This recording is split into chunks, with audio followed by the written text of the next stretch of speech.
All right, hey, what's going on, family? It's your boy Joe, and it is December the 30th, 2020.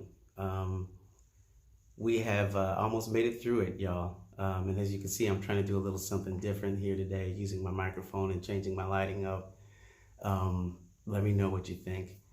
But if you've made it this far, y'all, look, I tell you what, you made it. Give God some glory. This has been a journey. 2020 has been a journey.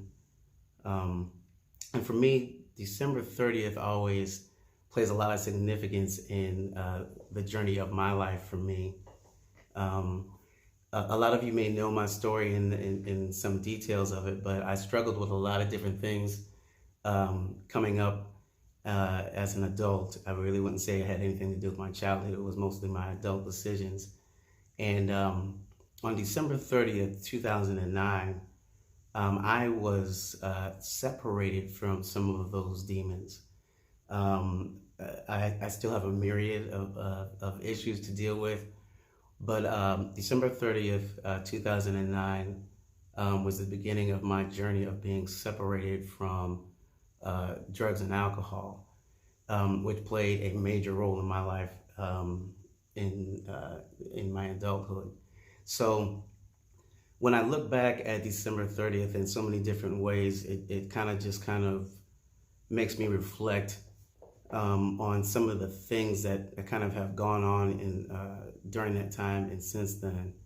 Um, some people will kind of look at situations like mine and think of them as blemishes.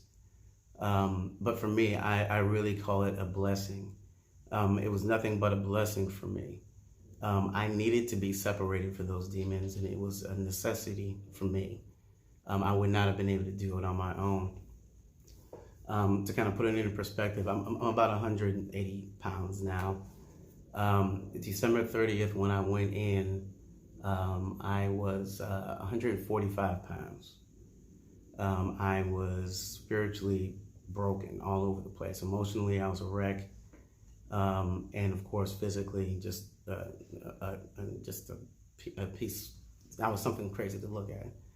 But while I was separated from those things, what ended up happening is that there was healing that took place there.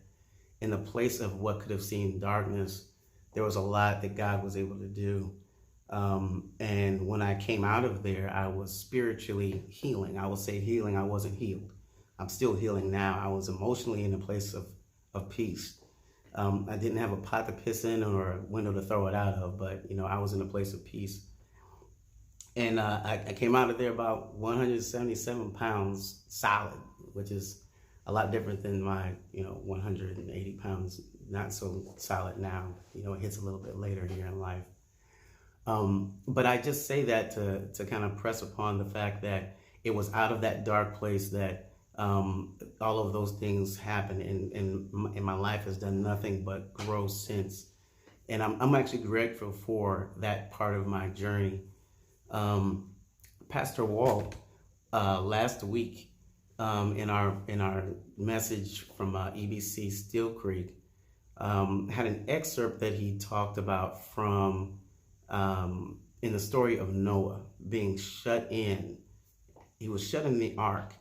And I love the way he kind of unpacked that, because he talked about not only Noah being shut in and being separated fully from all of the things that were going on out there in the chaos and the calamity of the world, but he was also shut in and sealed up by God so that he couldn't get out.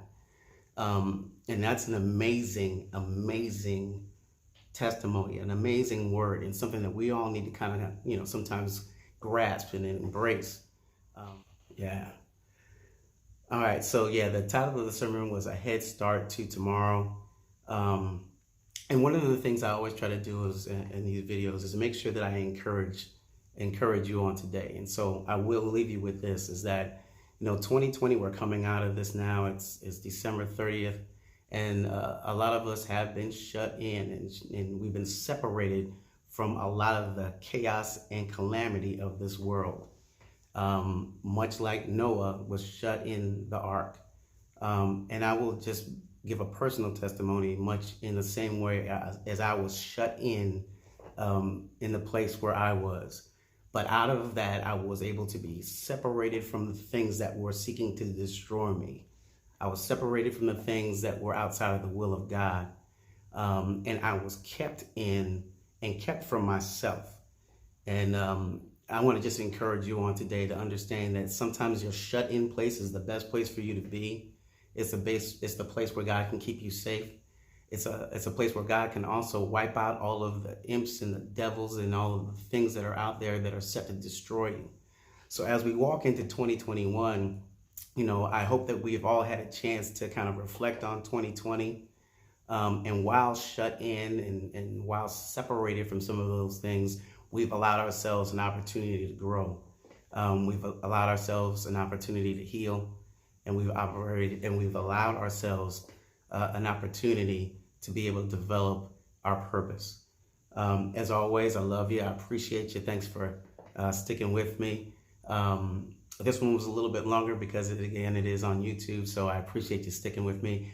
If this blessed you, like it, share it with someone else, and then also, subscribe to my channel. I'm going to be doing this a little bit more once I figure all of this out, and I look forward to sharing with you and for you sharing with me as well. All right, I will talk to you soon. Happy New Year to you.